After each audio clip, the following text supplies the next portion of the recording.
This week on HomeKit News, the Smartmi P2 Air Purifier with HomeKit.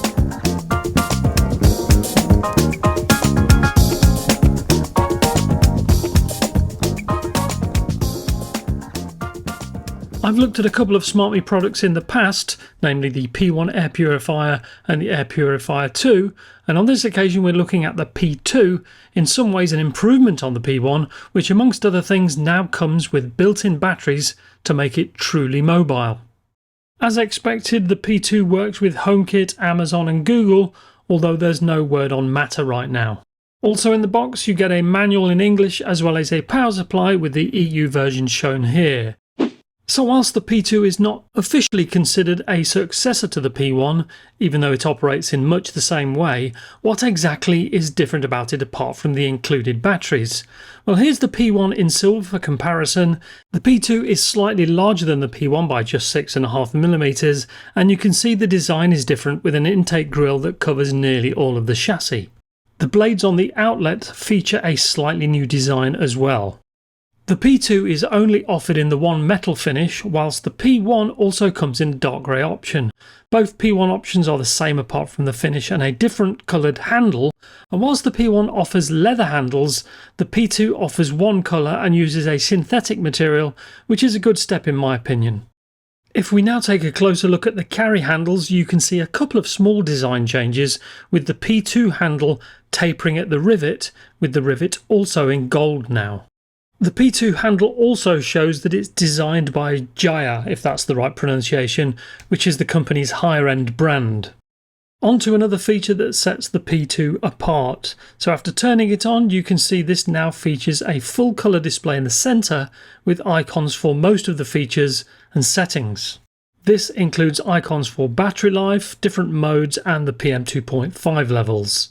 Surrounding the display are 4 buttons, one of which allows you to set a delay off period of 1, 2, 4 or 8 hours. At the top is a button to control the brightness of the central display, which has 3 levels plus off. These brightness levels can be controlled in the Smartmi app but not in HomeKit.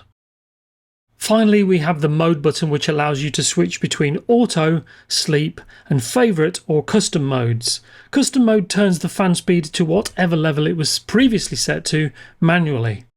As previously mentioned, because this has batteries, if I unplug the power cable, you will see a large battery icon, which once it reverts back to the standard display will show the approximate battery level.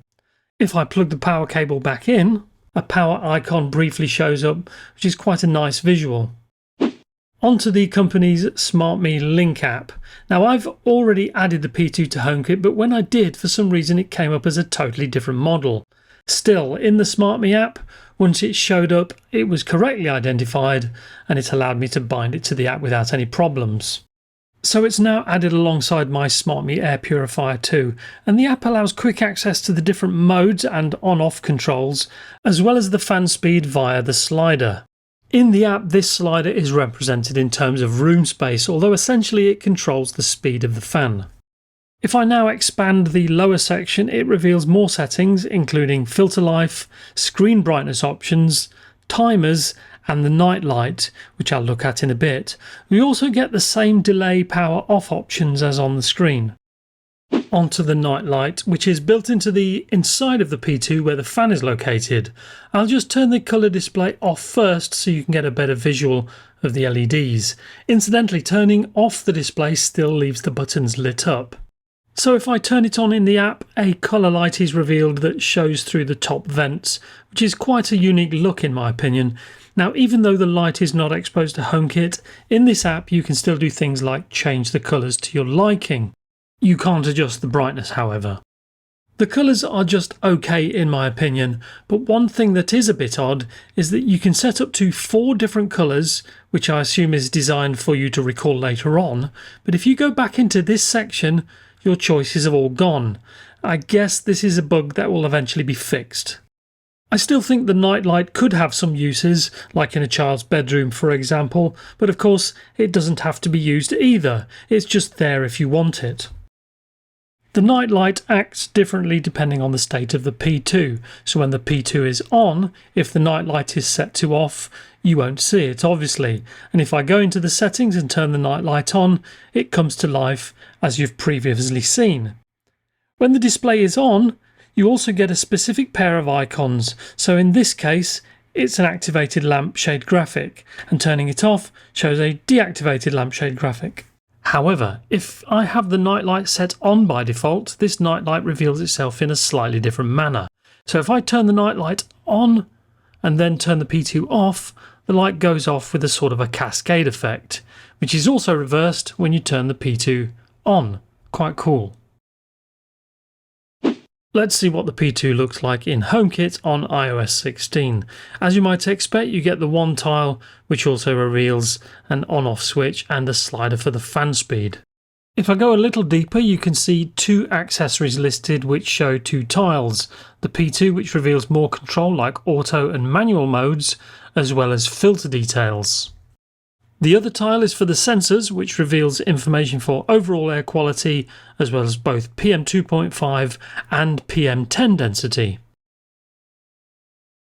Onto the filter, and if you've already seen our video for the P1, you'll know how this works. Essentially, the whole base of the device contains the replacement filter, which simply unscrews.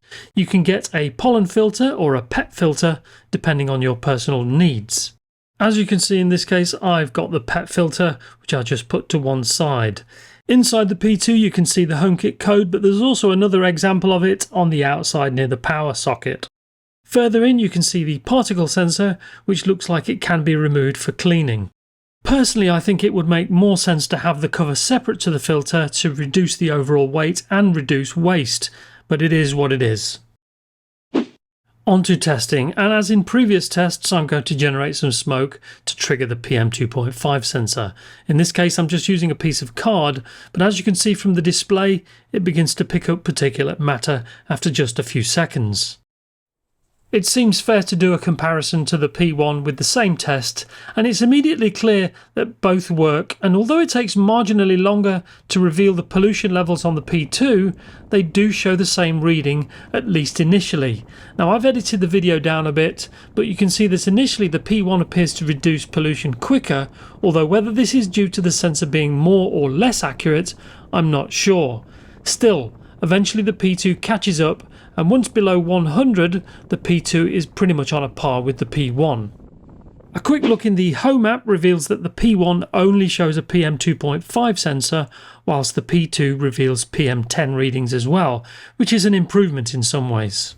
Speaking of comparisons, here are some other purifiers in a similar size range, all of which are HomeKit compatible. I'll start with the Smartmi P2, which has batteries as its main selling point, alongside a full colour display. Next is the P1, which is much the same but with actually slightly better coverage. Compared to other purifiers you get two filter options, although this is also the case with the P2. Next is the Sensibo, which is probably the least impressive in terms of its build quality, coverage at just 207 square feet and the filter at $60 a piece. Not far behind is the Meros, which has the same low coverage as the Sensibo but doesn't even come with a built-in sensor, which is a little bit odd. And finally to the Airversa Purell, which has slightly less coverage than the Smartmi air purifiers but does boast thread connectivity, which is a big deal in my opinion. Next, a quick noise levels test, so I'll shut up.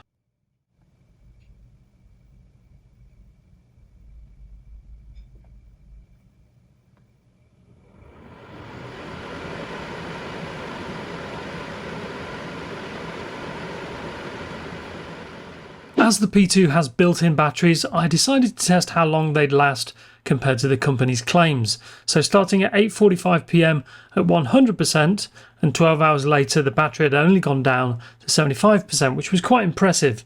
After 18 hours it had gone down to 50%, and by 4:45 PM the battery was reading as low, although it was still going. I also tested the battery at full power, and as per the company's claims the battery lasted a full 2 hours. Finally, to the pros and cons, and whilst a truly mobile air purifier isn't something required a lot of the time, it really makes a difference if, for example, you need it next to a smoking barbecue where there might not be an outlet. I'm also happy that they've stuck with the same filters as the P1, which helps avoid confusion. The colour display is small, but it does look good, and even better than in the video, quite honestly, and I like the animations, although unlike the P1 you can't change the fan speed via the display. I'm a fan of the P1, but it does look a little bit dated now compared to the P2 with its full-length grille and the new handle. I'm not sure what the issue is, if there is indeed one, with the different readings compared to the P1, but it is something to be aware of regardless. Finally, my only real negative is the nightlight and a specific aspect regarding the display. So for the nightlight, it would have been great to have at least included an on-off control in HomeKit, even if colour wasn't available. And you can't even schedule the screen or the nightlight to turn on or off via the Smartmi app, so I hope that they can add this via an update.